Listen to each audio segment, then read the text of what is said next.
झांसी कचहरी में न्यायालय अपर सत्र न्यायाधीश संख्या 2 की कोर्ट में हत्या के एक मामले में 4 लोगों को आजीवन कारावास की सजा सुनाई गई है।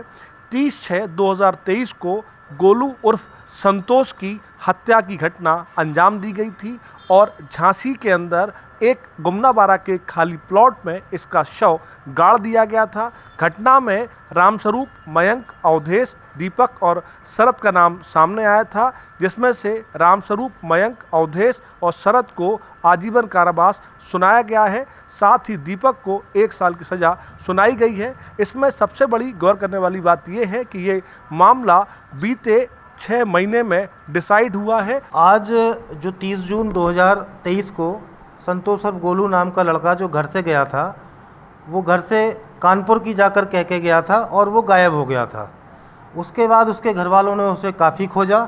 जब वो नहीं मिला तो 2 दिन बाद उसकी गुमशुदगी थाना सीपरी बाज़ार में दर्ज कराई गई। उसके परिजनों द्वारा उसको काफ़ी तलाश किया गया तो धुंधली या कुछ ऐसी जानकारी उन्हें मिली कि हमारा लड़का उरई में किसी लड़की से मिलने गया था और वहाँ पर उसको बंधक बना लिया गया था और लड़की के भाई, पिता, उसके परिजनों ने मिलकर उसकी कहीं हत्या कर दी है और उसकी लाश को कहीं छिपा दिया है। ये तथ्यों की जानकारी जब उन्हें मिली तो 6 जुलाई 2023 को उनके द्वारा एक प्रथम सूचना रिपोर्ट थाना सीपरी बाज़ार में इसी संदर्भ में दर्ज कराई जाती है कि हमारे लड़के को जो उरई गया हुआ था उसको उन लोगों ने बंधक बनाकर उसकी हत्या कर लाश को कहीं छिपा दिया गया है। वो प्रकरण दर्ज होने के बाद पुलिस द्वारा विवेचना प्रारंभ की जाती है। दौरान विवेचना पुलिस द्वारा अभियुक्त रामस्वरूप, मयंक जो कि उस लड़की का पिता और भाई है और अवधेश जो कि उस लड़की का पति था और इनका एक रिश्तेदार शरद जो कि उस रात उरई गया हुआ था, इन सब के साथ उनको पुलिस द्वारा गिरफ्तार किया जाता है। पुलिस ने जब अभियुक्त गणों को गिरफ्तार किया और पूछताछ की गई तब अभियुक्त रामस्वरूप और मयंक द्वारा ये बताया जाता है कि 30 जून 2023 की रात्रि को संतोष और गोलू उरई गया था, जहां उसको पकड़कर बंधक बना लिया गया था, मारपीट की गई थी। हम उसे झांसी लाए थे, हमने अपने घर पे रखा था। घर पर उसके गले में साड़ी का फंदा लगाकर उसकी हत्या की। जब उससे वो नहीं मरा तो उसके सिर पर एक हथौड़ी से प्रहार किया और उसकी हत्या कर दी। हत्या करने के बाद उसकी लाश को छुपाने के लिए सामने खाली प्लॉट में गड्ढा करके गाड़ दिया है और उसकी लाश को वहाँ गाड़ दिया गया था।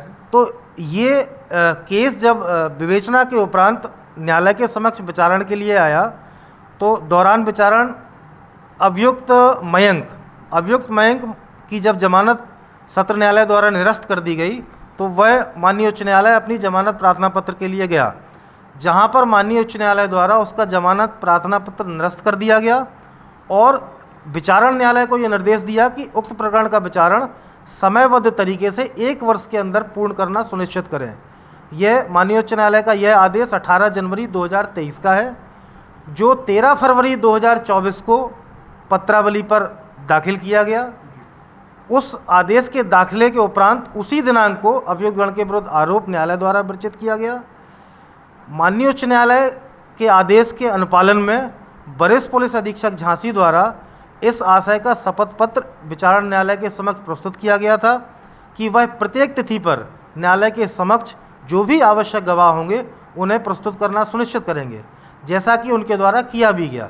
कुल कितने गवाह इसमें हाजिर हुए? इस प्रकरण में कुल 16 गवाह अभियोजन द्वारा परीक्षित कराए गए, जिसमें विवेचक द्वारा जो गवाह बनाए गए थे उनमें 13 गवाह और 3 गवाह जो अति महत्वपूर्ण साक्षी थे, जिनको अभियोजन की ओर से धारा 311 दंड प्रक्रिया संहिता का प्रार्थना पत्र देकर तलब किया गया।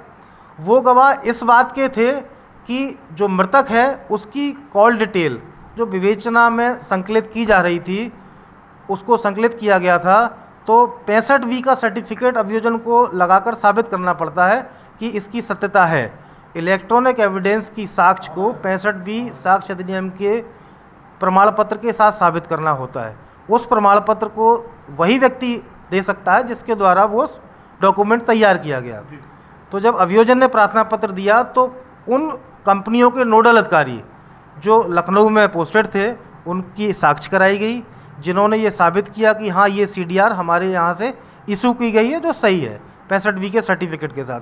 वो CDR इतनी महत्वपूर्ण इस केस में साबित हुई जिससे मृतक का 30/6/2023 को झांसी से रात को 8 बजे जाना और 11 बजे उसका उरई उस स्थान पर उपस्थित होना जहां पर उसको बंधक बनाकर मारा पीटा गया था।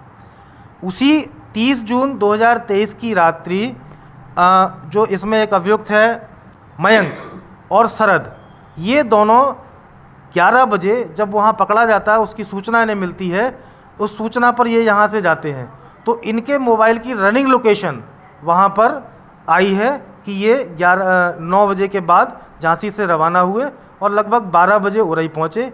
उरई में उस रामनगर मोहल्ले में जहाँ पर मृतक को बंधक बनाया गया था वहाँ वो लोग रुके और सुबह 5 बजे वहाँ से उसको साथ लेकर आए। इसमें एक महत्वपूर्ण साक्षी था जिसने मेडिकल कॉलेज तिराहे पर उन लोगों को आते हुए देखा। ये लास्ट सीन का एक अच्छा गवाह था जो वहाँ गाड़ियाँ भर रहा था, उसके द्वारा बताया गया कि ये हमने इसको वापस आते देखा।